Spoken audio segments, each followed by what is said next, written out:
Welcome to Narrated C2C Journal, Editor's Introduction.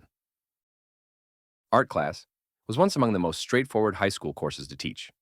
Show the students how to paint, mold, sketch, or craft, and then let them explore their world. Today, however, like the rest of the teaching experience, art class can be a terrifying, even life-threatening event. Recounting the case of a young high school art teacher who was attacked by a student with a large pair of scissors, Eldon looks into the recent and dramatic increase in violence in Canadian schools and asks what's behind it. While teachers' unions steadfastly claim insufficient education funding is the culprit, Eldon reviews the evidence and comes to a different and far more worrisome conclusion. It is teachers themselves who are largely to blame, reaping the woke whirlwind they have sown. Blackboard Jungle, 2025. What's Driving the Epidemic of School Violence in Canada? By Eldon. Canada's education system has long been a cultural battleground. For decades, governments, politicians, teachers' unions, and academic theorists have used the country's schools to hash out competing theories of pedagogy, politics, society, and citizenship, with generally disappointing results for the students and their education.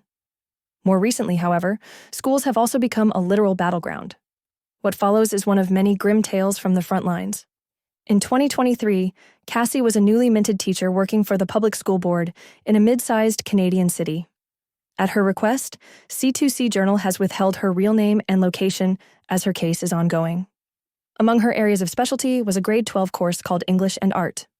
With the uproar over accusations of systemic racism reverberating throughout the school system, Cassie attempted to engage her class in a reasoned discussion about art and oppression.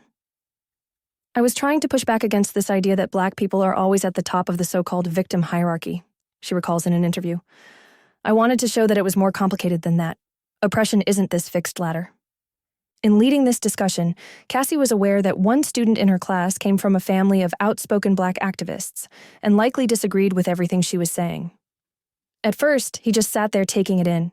But a few days later, it all boiled over, she says. During class, out of nowhere, he called me a gook. It was meant as a nasty, racist insult aimed at Cassie's Southeast Asian background. And then it got worse. Before I could react to the name-calling, Cassie recounts, he grabbed a pair of scissors and came at me. He tried to stab me. The pain hit immediately, and so did the chaos in the classroom.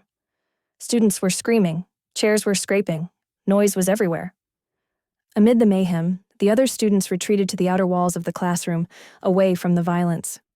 That left Cassie alone with the attacker in the middle of the room. As she tried to make her way to the hallway, her attacker kept coming at her, using the blunted end of the heavy art scissors as a bludgeon. It felt like I was being hit with a hammer over and over. I thought he might kill me, she recounts emotionally, explaining that she ended up with 7 distinct bruises on my back, big dark ones, where he hit me, following the attack. While she eventually made it to safety, her attacker was restrained by other teachers. The events have never been fully put to rest. I'm still in therapy, Cassie says. I was diagnosed with PTSD. Every time I step into one of the rooms, I see flashes. The scissors in his hand, the way the kids stood pressed against the walls, the blows. It comes in waves, sharp searing memories that feel like it's all happening again. Adding to the lingering personal trauma, Cassie was subsequently attacked again, this time by the institutions that were supposed to be protecting her. Before anyone could even think about treating this as an assault against me, the boy went home and told his mom that his teacher had said Asians are at the top of the victim hierarchy, Cassie explains. That's not even close to what I said, but his mother, a prominent local Black Lives Matter leader, latched onto it. What followed was a Kafkaesque reversal of roles, as the boy's mother hijacked a subsequent school board investigation to promote the notion that Cassie herself had provoked the attack by disparaging critical race theory and forcing her students to read white authors. While other classes were studying Canadian Indigenous writer Richard Wagamese, the mother complained, Cassie was teaching Shakespeare and promoting colonialism. By the time she was done, and she was shouting the whole time, it wasn't even about the attack anymore. It was about whether I was pushing a racist agenda in class. Following the hearings, the school board assigned an observer to sit in on Cassie's classes and create a transcript of everything she said, the goal being to spot any signs of incipient racism. Basically, I was under surveillance for the rest of the term from all sides, she says. It was humiliating. I was the one who was attacked, and instead of focusing on my safety or my well-being, they turned me into the problem. Every day, I had to walk into that classroom knowing someone was sitting there waiting to catch me out, to paint me as some kind of villain. And even though the school board finally closed its investigation with no sanction against her, Cassie still worries that the boy's family will make good on their threat to take the case to the Provincial Human Rights Tribunal. If that body finds in their favor, Cassie could be on the hook for a sizable monetary penalty. I could end up having to pay damages, she adds. It feels like a violation on so many levels, like I'm being re-traumatized by the system itself. Welcome to Teaching in the Age of Diversity, Equity, and Inclusion. Kicked in the head, all in a day's work. Cassie's horrifying experience is far from unique. Rather, it is part of a growing wave of violence suffered by teachers. According to a recent survey by the Elementary Teachers Federation of Ontario, 77% of educators have either personally experienced violent behavior at their school or witnessed one of their colleagues experiencing it. And not just in high school. These figures include violent behavior by the youngest school kids. In the same survey, 4 out of every 5 members of the Federation said classroom violence has increased over their time at work. In Hamilton, Ontario, the Public School Board reported 4,330 violent incidents in the 2022 to 2023 school year, with the number requiring first aid treatment nearly tripling over the previous year. In 2024, the local union representing educational assistants and other school support workers released a series of gruesome photos showing bruises, cuts, and scratches on their members' faces and arms, as well as smashed furniture, disturbing evidence of mayhem going on in class. I just had a member that went to the hospital the other day after being kicked in the head by a student, Canadian Office and Professional Employees, Union Local 527 President Susan Luchek told the Hamilton Spectator. A review of violent incidents at the Toronto District School Board by the Ontario Auditor General last December reveals a shocking growth over the past 5 years. Between 2017 to 2018 and 2022 to 2023, the number of sexual assaults in the district's secondary schools roughly doubled from 12 to 23. So did physical assaults, 35 to 76, and weapons-related charges, 37 to 71. Even elementary schools saw a similar rise in such behavior, with overall reported incidents going from 81 to 186 over the 5 years. Neither is it merely an Ontario problem. A recent Canadian Teachers Federation CTF podcast discussed the alarming rate of teacher-reported in-school violence throughout the country, including in Alberta, New Brunswick, and Prince Edward Island, as well as Ontario. In PEI 1, in every 4 teachers said they felt harassed or unsafe at work. Last year, the Saskatchewan Teachers Federation, STF, profiled Shelby, a Saskatoon middle school teacher who was walking in a hallway between classes when she was attacked by a student in what the STF delicately described as an elevated emotional state. Shelby suffered a severe concussion, broken nose, and multiple bruises. She now teaches in another province. The crisis has gotten so bad that it is impairing the recruitment of new teachers. During the CTF panel discussion, one high school teacher explained how several student teachers doing their practicum at her school ended up changing their minds about their planned profession. After the experience, the teacher said they had no intent to apply for teaching jobs, as it was far more violent and far more awful than they'd been led to believe. On the same panel, an elementary school teacher noted that after she became pregnant, she grew worried that aggressive students might actually harm her unborn baby. "Is my baby safe? Am I safe?" she asked plaintively. It is now common for pregnant teachers to take maternity leave as early as possible as a precautionary measure. The worrisome evidence goes on and on. In every province, teachers complain that they are scared to go to work for fear of being attacked or injured. And they vow that the situation today is far worse than it ever was in the past. Why have Canadian school children become so violent so suddenly? A spending problem, really? While teachers' organizations may be a credible source of information on the growth of violence in schools, and deserving of our sympathy in that regard, their analysis of the causes behind this trend seems embarrassingly weak. The CTF podcast described above is entitled "The Violence of Austerity in Schools," and attempts to make the case that the recent onset of violent behavior among students is the direct result of education budget cuts at the provincial level. According to Chris Bruckert, a professor of criminology at the University of Ottawa who appears on the podcast, the genesis of violence that we're seeing in schools has nothing to do with the children. In fact, I would say the children are also victims of a system that has absolutely denied them access to the mechanisms to meet their needs. Bruckert goes on to blame cuts in healthcare, cuts in supports in schools, and increase in class size as the root cause of the outbreak in violence. The theme that the recent rise in violence is due to an expansion in class sizes or reductions in overall government funding is repetitive across teachers' organizations. Indeed, whatever the problem, teachers' groups habitually claim it can be fixed with bigger education budgets, smaller classrooms, and higher salaries for teachers. As a review of the evidence shows, however, there is no credible link between government funding and violence in schools. This school year, for example, Ontario plans to spend $29 billion on education, an all-time high. The province's school system currently boasts 127,900 teachers and 2 million students, producing a student-to-teacher ratio of just over 15-1. In 2009, long before violence was identified as a major threat to the teaching profession, this ratio was 16-1. Where there has been a big change is in net spending per pupil. Last year, the Alberta Business Council published a nationwide analysis of education spending between 1997 to 1998 and 2021 to 2022, the most recent year for which comparable figures are available. In 1997 to 1998, spending across Canada averaged $11,400 per pupil. Adjusted for inflation, per pupil spending had reached $17,200 in 2021-2022, a real increase of 50% over 24 years. Shortening the time frame, a recent report from the Fraser Institute looked at education spending between 2012 to 2013 and 2021 to 2022. During these 9 years, spending across all provinces on primary and secondary education grew from $61.5 billion to $82.5 billion in nominal terms, or almost twice the rate of inflation. Adjusted for inflation, per pupil spending was up about 5% across Canada during this period.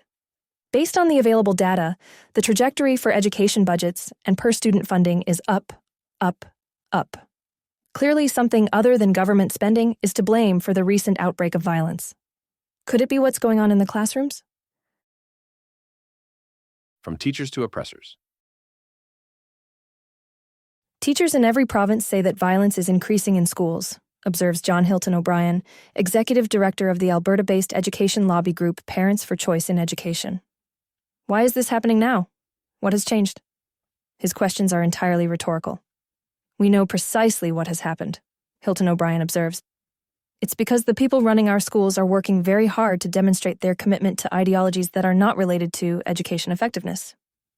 Hilton O'Brien points to a tidal wave of progressive teaching ideologies that have swept through the education establishment over the past several decades.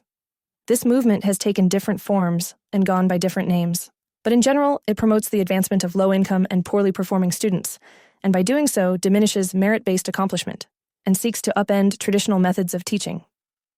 One such example is a policy known as de-streaming, in which top-performing students are no longer given access to advanced classes or elite school programs. Rather, all students are funneled into the same general classrooms. While this serves to level out performance, it creates additional stresses on teachers by forcing very good and very poor students into the same program. More recently, it has been alleged that traditional streaming of students into advanced and applied categories is racist because students from low-income families, more of whom are allegedly non-white, tend to congregate in the applied programs.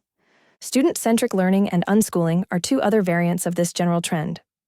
Advocates of these concepts include Carlo Ricci, a professor at Nipissing University in North Bay, Ontario, and author of the 2012 book, The Willed Curriculum, Unschooling and Self-Direction. What do love, trust, respect, care, and compassion have to do with learning? And Judy Arnold, author of Unschooling to University. Relationships matter most in a world crammed with content.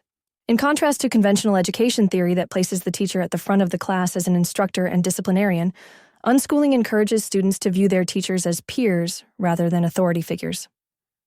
The student's own individual whims are meant to supplant the structure and shared purpose once provided by their teacher. Personal growth, rather than the acquisition of knowledge, becomes the purpose of time spent at school. As a result of these changes, the traditional hierarchy of the classroom has been eroded, says John von Haking. The school system is today viewed less and less as a place of learning that demands respect for its purpose and its members, he observes. The classroom instead has become a social laboratory.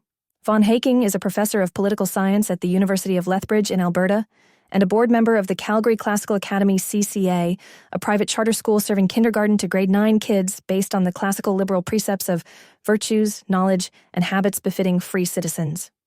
As he explains, the CCA promotes time-honored pedagogical techniques that include respecting the teacher as the head of the class. Student-centric practices such as unschooling undermine the discipline and order in the classroom through such practices as encouraging students to address their teachers by their first names and choosing what to study.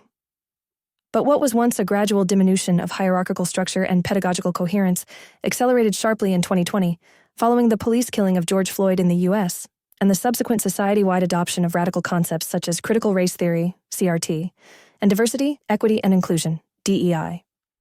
The process of institutional capture by CRT and DEI and the broader implications of this are the subject of previous C2C journal articles.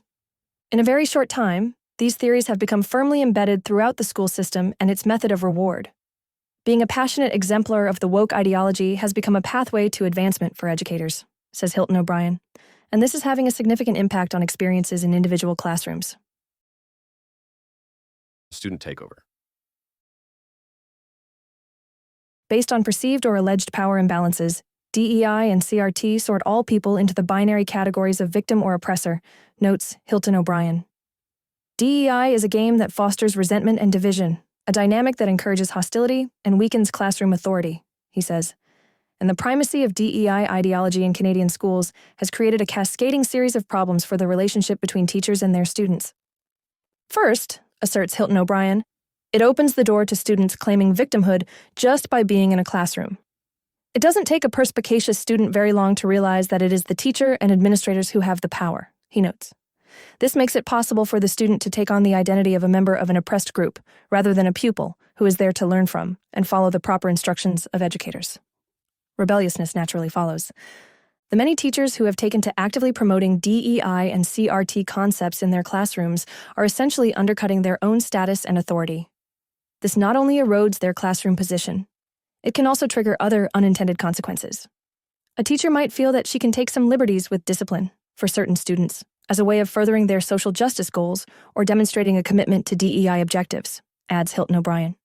This favored inequity can then lead to further chaos, as it signals to some students that they have a free hand to act as they wish. And it breeds resentment among other students who see themselves as being treated inequitably in order to elevate the favored group. Finally, by celebrating victimhood and abdicating their own authority, teachers are opening the door to a constant pushback against their perceived power, which can eventually lead to violence. One of the key precepts of CRT is that force is an acceptable means of fighting injustice. This makes it possible for a student claiming membership in an oppressed group to always be in the right when committing violence against someone from a supposedly dominant group, even when the behavior is clearly aggressive on an individual level, explains Hilton O'Brien. Schools, says Hilton O'Brien, are now at a point where disciplinary measures are non-existent for students. Students can assault a teacher, and that student is back in the classroom the next day. And in this modern update of the 1955 movie Blackboard Jungle, it's the teachers themselves who are to blame. Adds von Haking, DEI and CRT have fundamentally reshaped education policy in Canada. Do I believe these ideological frameworks are fueling classroom violence and hostility towards teachers? Yes.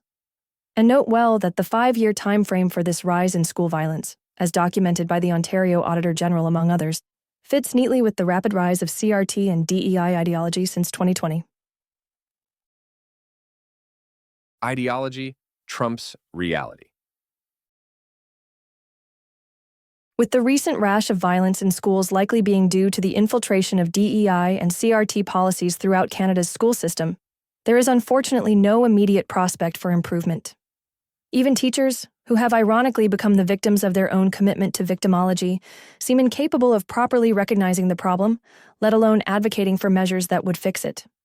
This can be seen most obviously in the support offered by numerous teachers' organizations for blanket bans on police officers in schools. The BC Teachers Federation, BCTF, for example, has stated that we cannot justify the continuation of policing programs in BC schools. This position statement is larded with complaints about a settler colonial context and ongoing police violence. It also makes the obligatory claim that the underlying problem of violence in schools lies in underfunding. Bizarrely, the removal of police protection is presented as a way to make schools safer and more inclusive. In reality, the exact opposite has occurred.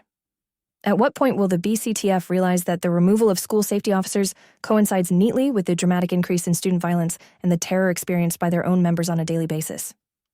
Then there is the curious case of Section 43. Before Parliament was prorogued in January by former Prime Minister Justin Trudeau, 2 bills before Parliament proposed to repeal Section 43 of the Criminal Code. This clause, often characterized as the spanking law, dates back to Canada's original criminal code in 1892 and permits parents, teachers, and other individuals acting in place of parents to use reasonable physical force as a corrective measure against children. While the progressive left claims this condones violence against minors, it in fact allows people with responsibility for the safety of children, such as teachers, to take necessary action where required. Stripping this crucial legal protection from teachers will leave them at the mercy of endless accusations of assault by students. In the absence of Section 43, they will have no justification to grab, restrain, or otherwise corral a violent student, or one in an emotionally charged state, who threatens the safety of him or herself or others. Strangely enough, however, it is the official policy of the CTF to advocate for the removal of Section 43. Why? Because in its zeal to demonstrate its alliance with Indigenous reconciliation, the CTF has committed itself to accepting all 96 of the 2015 Truth and Reconciliation Commission's calls to action regarding residential schools. And call to action number 6 demands the repeal of Section 43.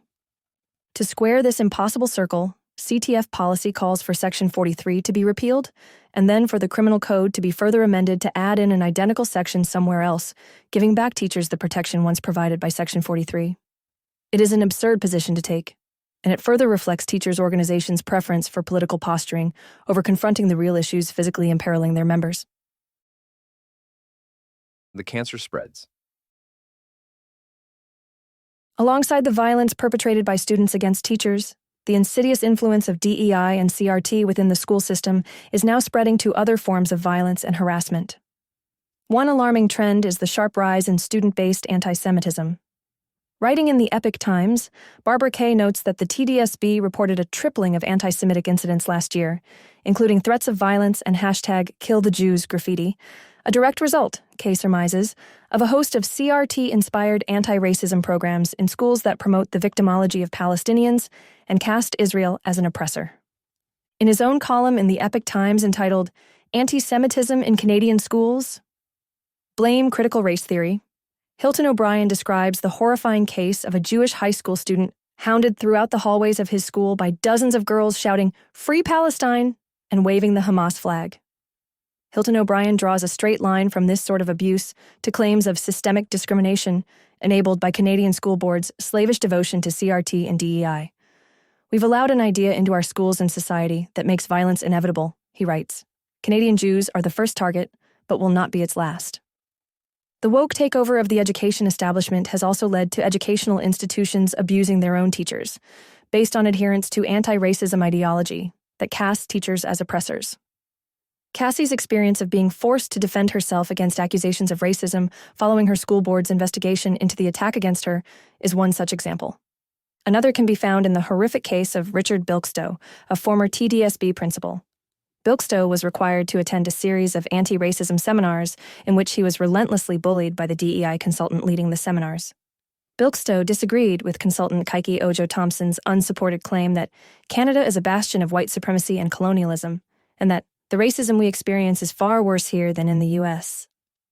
Following Bilkstow's pushback, Ojo-Thompson claimed he was representative of white supremacy and made his views the focus of a subsequent discussion. As a result of this bullying, Bilkstow went on sick leave and later made a successful claim of workplace harassment with the Workplace Safety and Insurance Board.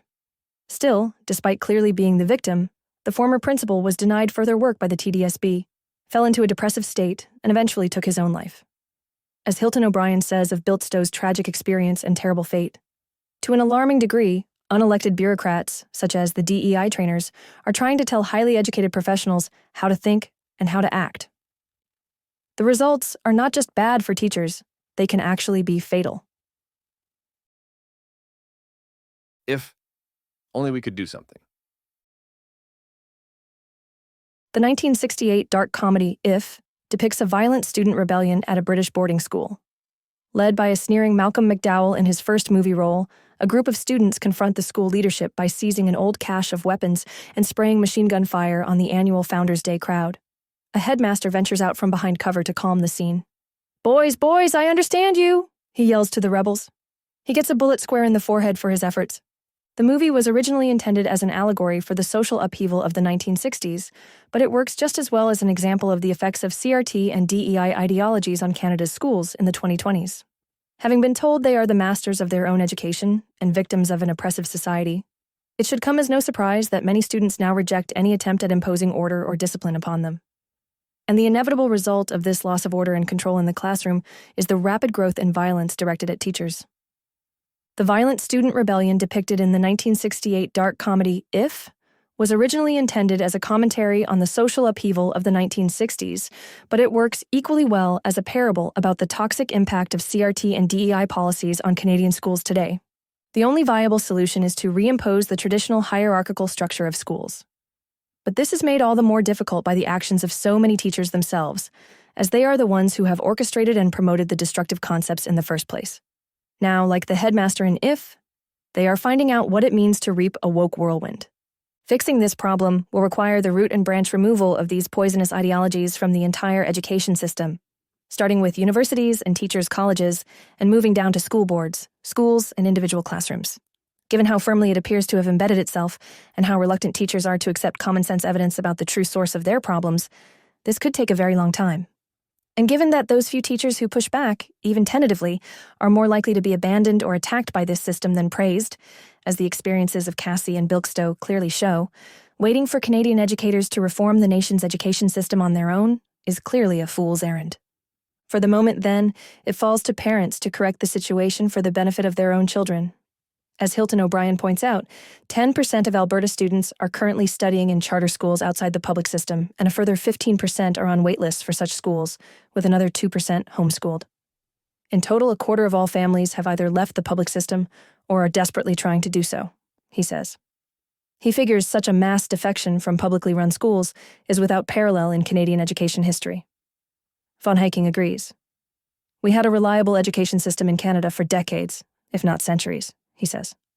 But now, with the loss of focus on virtue and discipline, we are seeing a loss of faith in the entire public school system. If public education cannot reform itself, despite the physical harm it is now inflicting on teachers and students alike, then the only realistic option may be a swift exodus to private, charter, and homeschooling options. While Alberta families are blessed with the country's most generous and enlightened private school policy, every parent in every province ultimately has the ability to make their voice heard on this matter, either by voting with their feet and removing their children from the public school system, or by voting with their ballot to effect meaningful political change. Brock Eldon is associate editor at C2C Journal. Since earning his BA and MA from Western University in London, Ontario, he has taught and designed curriculum in Canada, South Korea, China, and Vietnam. His literary criticism and short fiction are linked in this article. Don't forget to check out our website, c2cjournal.ca, for more stories. You can also sign up for our weekly newsletter and follow us on Facebook, Instagram, and X for the latest news.